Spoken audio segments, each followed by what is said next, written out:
Bonjour, aujourd'hui je vais vous présenter un jeu qui me tient un petit peu à cœur, un jeu très thématique, Monster Slaughter. Donc c'est un jeu qui vous plonge dans les films d'horreur et d'épouvante, un peu studio La Hammer, mais surtout référence à tous ces films dans lesquels des jeunes adolescents un peu beurrés vont faire la fête et se retrouver dans une maison la nuit entourés de monstres. Là où le jeu est très original, c'est qu'il est très marqué au niveau de la thématique, il ne se prend pas au sérieux et on joue les monstres. On va donc jouer des familles de monstres, le papa, la maman, le fils, qui vont essayer du coup de s'attaquer à ces adolescents légèrement éméchés et complètement idiots. Et donc il va falloir écoutez, leur prélever des livres de chair et puis voir éventuellement les tuer. Donc tout ça tout au long de la nuit. Voilà, il y a un certain nombre d'heures à parcourir. Donc voilà. Donc Monster Slaughter. Comment le jeu va se dérouler? En fait, chaque joueur va incarner une famille de monstres. Donc, avec des illustrations magnifiques. Le papa, la maman, le fiston. Avec des magnifiques figurines également. Voilà.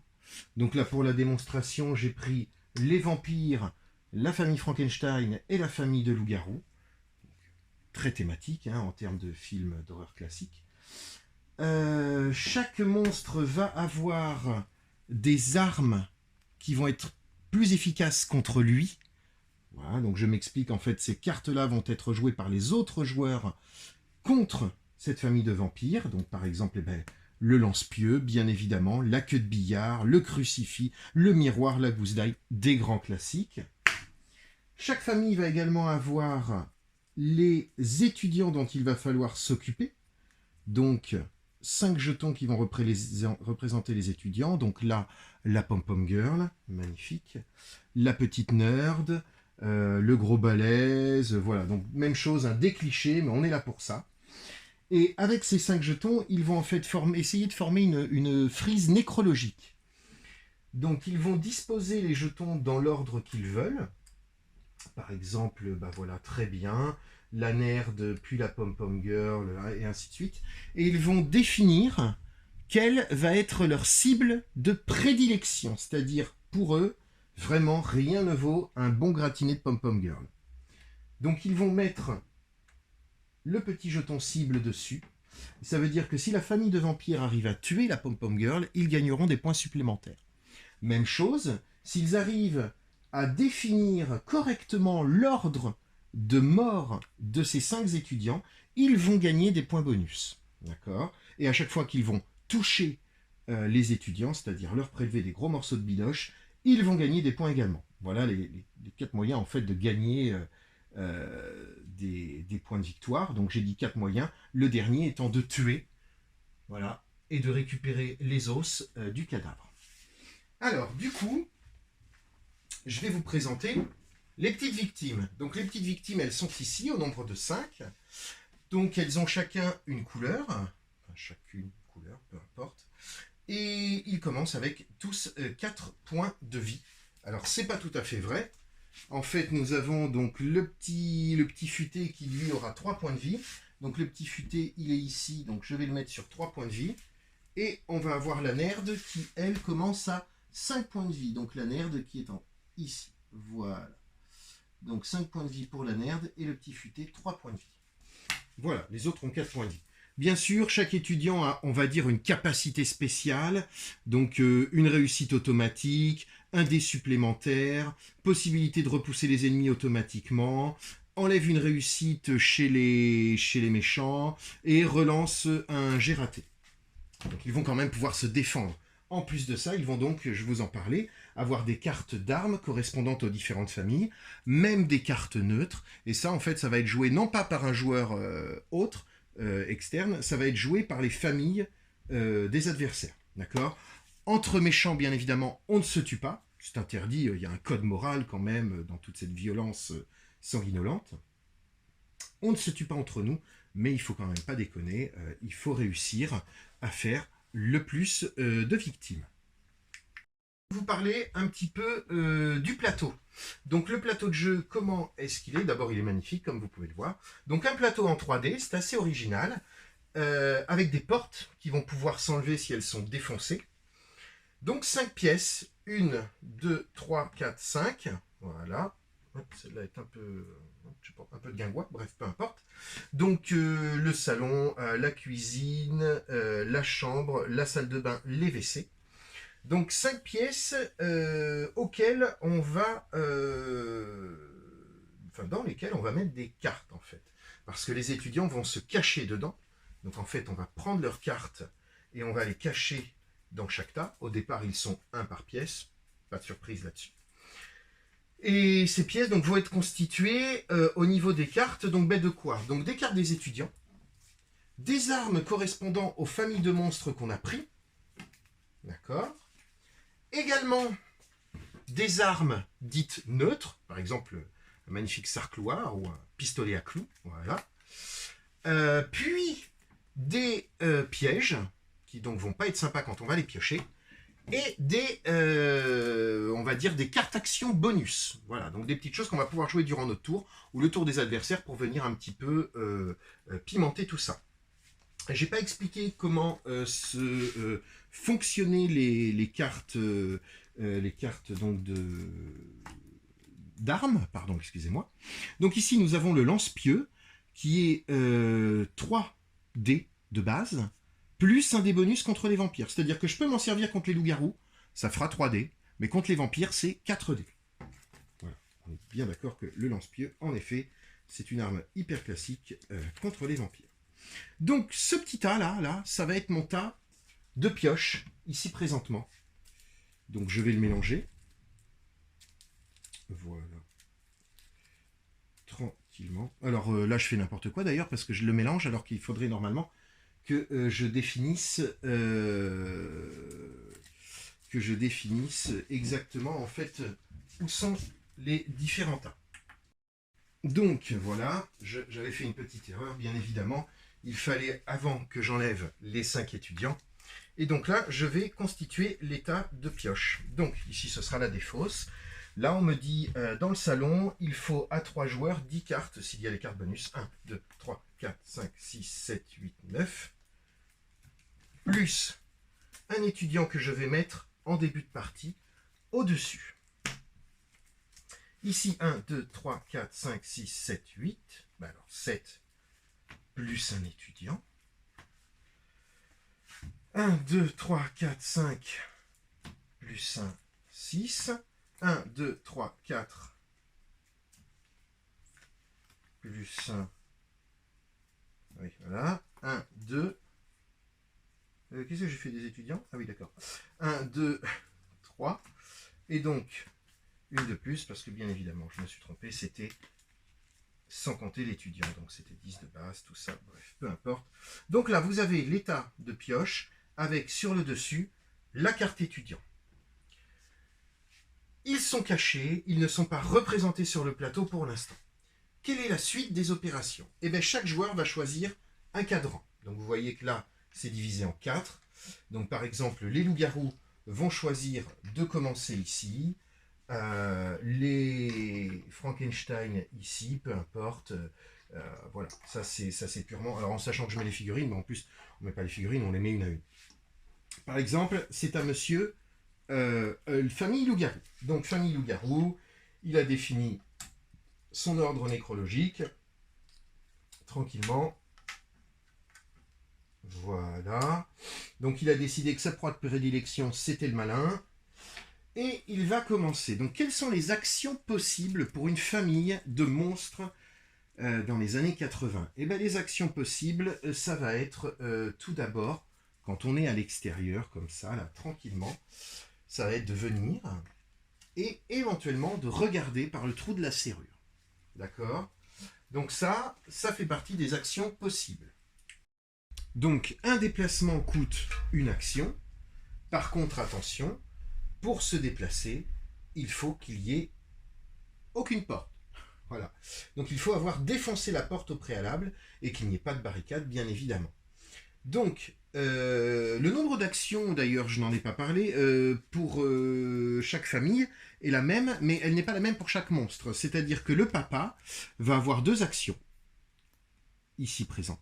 Là où la maman va en avoir 2, et le petit, lui, il est un peu hyperactif, hein, il va en avoir 3. Par contre, il lance moins de dés pour ses actions que le papa qui en a 4 ou que la maman qui en a 3. Et ça, donc ça, c'est le pouvoir de la famille. La famille loup-garou a droit à 2 déplacements gratuits au lieu d'1. Donc, là, c'est le papa. Donc, la première action, donc lui, il n'a que 2 actions, on le répète. Hein. La première action qu'il a faite, c'était quoi? C'était de regarder, et il sait donc qu'il y a le buveur invétéré, diront certains, qui se cache dans la chambre. Donc sa deuxième action, ça va être quoi? Ça va être de défoncer la porte. Donc ça, c'est l'une des autres actions possibles en tant que monstre. On va pouvoir enfoncer la porte. Donc pour ça, il va falloir obtenir une réussite. D'accord? Alors quand je dis une réussite, en fait, il en faut 2. Alors attendez. Hop, ça, ce sont les dés pour les gentils. Quand je parlais d'obtenir une réussite, c'est en général. Mais pour défoncer une porte, il en faut 2. Donc sur un dé de méchant, ça, ce sont des réussites, et ça, ce sont des échecs. D'accord? On peut voir quoi? Que le papa, il lance 4 dés. Donc avec 4 dés, il va devoir faire 2 réussites pour défoncer la porte. Voilà, on reconnaîtra ma magnifique aisance au lancer de dés naturels. Je viens de défoncer la porte. Et cette porte, je vais la garder parce qu'en fin de partie, elle me vaut 1 point de victoire en plus du reste. Donc là, j'ai défoncé la porte, j'ai regardé à l'intérieur. Voilà, donc ça, c'est plutôt pas mal. J'ai fini mes actions avec mon papa loup-garou. Petite subtilité, bien évidemment, enfoncer une porte, ça fait pas mal de bruit. Qu'est-ce qui se passe? L'étudiant qui était à l'intérieur a pris peur et il vient de se cacher. Donc on mélange le tas de cartes qui correspond à la chambre à coucher. Voilà. Donc ensuite, eh bien, écoutez, ça va être une autre famille qui va jouer, voilà, ainsi de suite.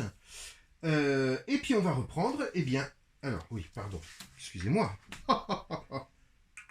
Donc une fois que tous les monstres ont joué leur première carte de monstre, il va se passer les événements. Pouf, il est minuit. Premier événement. Pas moyen de se planquer, les victimes ne peuvent pas se cacher pendant ce tour. Elles peuvent par contre rester cachées si elles étaient déjà cachées. Donc ça veut dire quoi concrètement? Ça veut dire que là on est au tout début du jeu, donc elles étaient déjà cachées.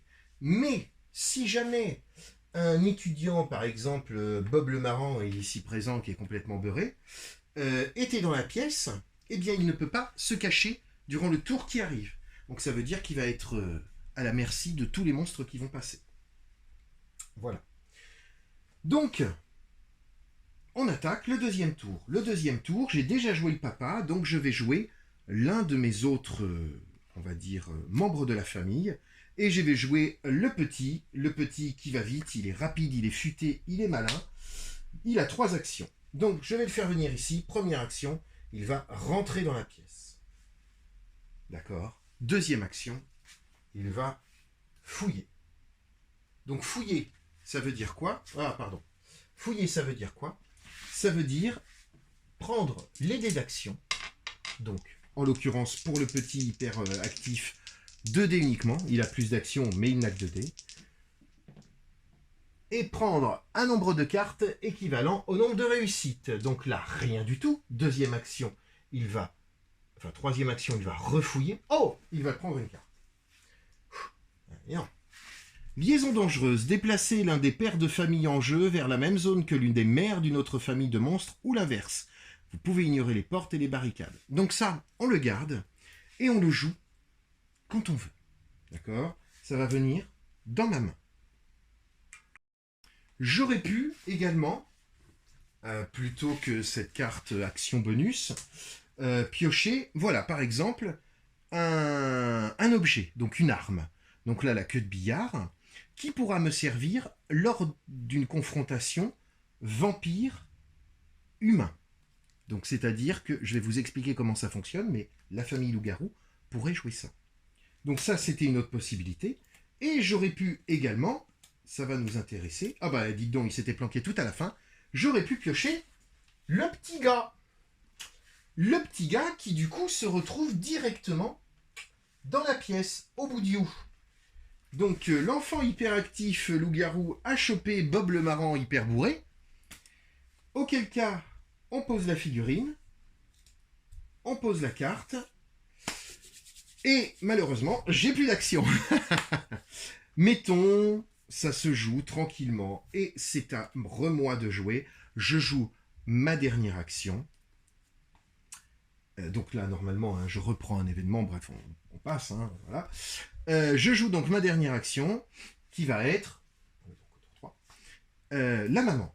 Et donc la maman, elle arrive, elle fait un premier déplacement gratuit, elle arrive ici. Et là, elle décide de se faire une petite tranche de fesses de Bob le marrant hyper bourré. Comment ça se passe? La maman, elle lance 3 dés. On compte les réussites. 2 réussites. Donc, potentiellement, 2 de dégâts. Mais, là, il faut voir si quelqu'un veut intervenir dans ce combat. Qu'on va appeler la riposte. Qui, normalement, s'annonce, excusez-moi, avant de lancer les dés d'attaque. Donc, concrètement, ça veut dire quoi? La maman loup-garou décide d'attaquer Bob le marrant hyper bourré. Est-ce que quelqu'un veut protéger ce pauvre étudiant et donc, en fait, retarder quelque peu sa mort, pour diverses raisons. D'abord parce que il n'est pas dans mon bon ordre chronologique, ou parce que c'est ma victime préférée, ou parce que j'ai pas envie que tu marques des points, donc je décide de le protéger. Donc là, les joueurs qui veulent protéger cet étudiant vont devoir se mettre d'accord, car une carte et une seule va pouvoir être jouée pour le protéger. Et la famille vampire est la seule à vouloir protéger l'étudiant, parce que le loup-garou l'attaque, et que le golem, donc la famille Frankenstein, n'en a rien à faire. Donc ils vont jouer la canne au pommeau d'argent, ici, pour taper le loup-garou. Donc on peut voir que c'est un dé, mais vu que ça concerne les loups-garous, ce sera un dé supplémentaire. Donc elle annonce. Donc la maman lance les dés. Mince, c'était 3 dés, excusez-moi. Et elle fait une réussite. L'étudiant, lui, a un des bonus, parce que c'est sa capacité, l'étudiant bourré, il a un des bonus. Plus un dé pour la canne en argent, plus un dé parce que c'est une famille de loups-garous. Donc c'est du 3 contre 3. Et 3 réussites. Alors, 3 réussites, ça veut dire quoi? Ça veut dire déjà que la loup-garou, elle ne fait aucun dégât. Et ça veut dire également, vu qu'il s'est défendu et qu'il a fait plus, eh bien, il réussit à repousser la maman à l'extérieur. Ça, c'est important. Parce que du coup, ça fait un déplacement de perdu. En cas d'égalité, rien ne se passe. S'il me reste des actions avec la maman, je peux continuer à utiliser mes actions. Donc, en termes d'actions, j'avais fait quoi? J'étais donc rentré dans la pièce, mais c'était un mouvement gratuit. J'avais fouillé, j'étais tombé sur l'étudiant, et je l'avais attaqué. Donc ça me faisait 2 actions. Donc je peux réutiliser un mouvement gratuit, et je peux décider de le réattaquer éventuellement. Donc auquel cas, je relance 3D, je fais 2 réussites. Là, malheureusement, personne ne décide d'aider ce pauvre étudiant qui n'a plus qu'un dé gratuit. Et il ne fait rien du tout, il perd donc 2 livres de chair. Donc 2 livres de chair, je prends 2 petits steaks. Les steaks unitaires rapportent 2 points de victoire. Il en existe par paquet de 6. Vous avez les cerveaux qui vont rapporter 3 points de victoire, et ces petits cerveaux, on va les gagner quand un étudiant va décéder, et qu'il correspond à votre ordre chronologique. D'accord? Par exemple, la Bob le marrant décède, mettons, il décède. Donc déjà, le premier truc, c'est que son petit curseur arrive à 0, et la famille qui l'a tué récupère un os. Voilà, donc ça c'est 2 points de victoire. Ok? Ensuite, on va regarder, c'est le premier à mourir. Là, c'est pas bon. Là, c'est pas bon. Et là, c'est pas bon. Ça aurait été bon. La famille qui avait deviné que c'était le premier à mourir gagnait donc un cerveau.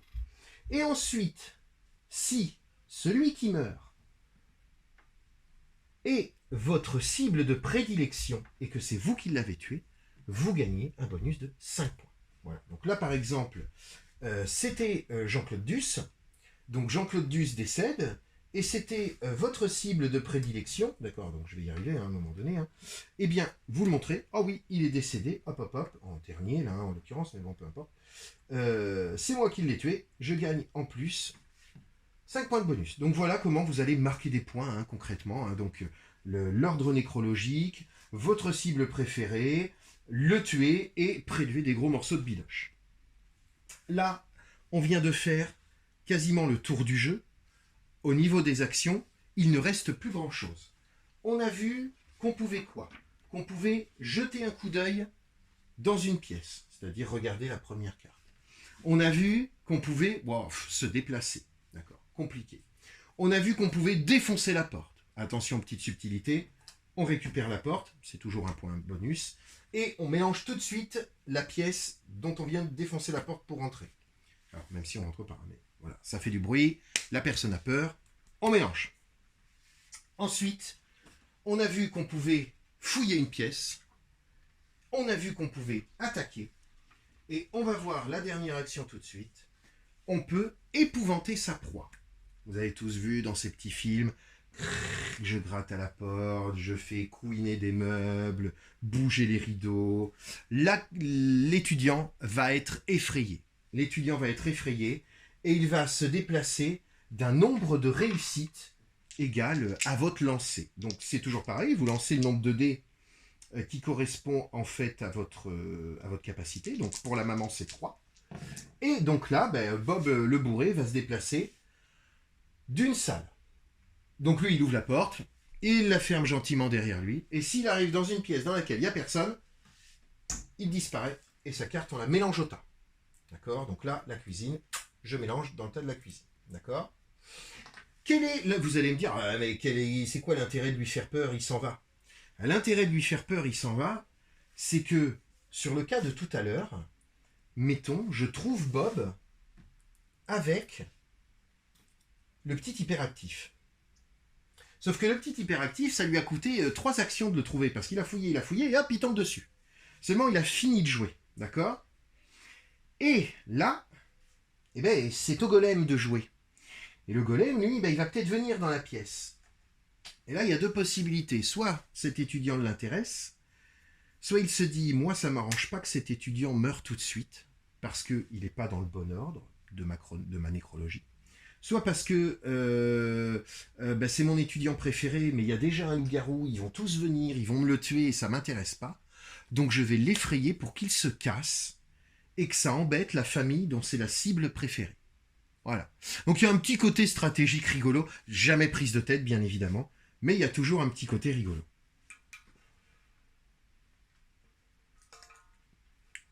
Je pense vous avoir expliqué un petit peu toute la teneur de Monster Slaughter. Vous avez pu voir que c'est un jeu qui n'est pas prise de tête, qui est très drôle pour peu qu'on joue à 3-4 et que les gens soient un peu impliqués dedans. Bien évidemment, chaque famille a ses pouvoirs. Pardon, alors je ne vais pas tous vous les énumérer, parce qu'il y a quand même 11 familles de monstres. Mais ça peut changer la donne parfois. Les événements peuvent changer la donne également, hein, donc là pas moyen de se planquer, vous vous doutez bien que l'étudiant s'il ne peut pas se recacher, c'est un peu compliqué pour lui. Vous avez également dans le tas de cartes une carte qui va intervenir dès les 3 premières qui s'appelle Toc Toc, un invité surprise qui arrive dans la cabane. Donc les invités surprises, c'est pareil, il y en a beaucoup dans la version Kickstarter. C'est du renfort qui va venir pour aider les étudiants avec donc des capacités spéciales. Alors ce sont que des références aux années 80, Mulder et Scully, Indiana Jones, qui est-ce qu'il y a encore, Ghostbusters, le Doc, enfin bref, voilà, beaucoup de références à la pop culture. On sait qu'on aime ça, de toute façon. Donc voilà, la partie s'arrête quand quoi? Quand il n'y a plus d'étudiants. C'est triste, pour eux, parce que pour nous c'est tout bon. La partie s'arrête quand le contour est terminé. Dans tous les cas, on compte les points. Voilà, donc là par exemple, moi si la partie s'arrête, je ne vais pas aller très loin, mais j'ai quand même, voilà, j'ai tué ma cible. Donc j'ai 5, 6, 7, 8, 9, 10, 11, voilà, 12. Je finis la partie à 12 points, mais je suis content parce que j'ai pu utiliser par exemple ma queue de billard pour sauver la Pom-Pom Girl qui était le mets de choix des vampires. Donc voilà, ça m'a fait plaisir. Enfin bref. Petite satisfaction personnelle. Un jeu qui est rapide, hein, bien évidemment. Un jeu pas prise de tête. Un jeu qu'il est bon d'y jouer. Un jeu comme on les aime. Donc sur une thématique Halloween, monstres, effrayants, tout ça, eh ben, n'hésitez pas à me faire signe. On se fera une petite partie de Monster Slaughter. Donc de 2 à 5 joueurs. Bien évidemment, à 2 joueurs, c'est pas forcément le plus palpitant. Mais à 5, c'est incroyablement drôle. Voilà, à très vite les amis, bisous.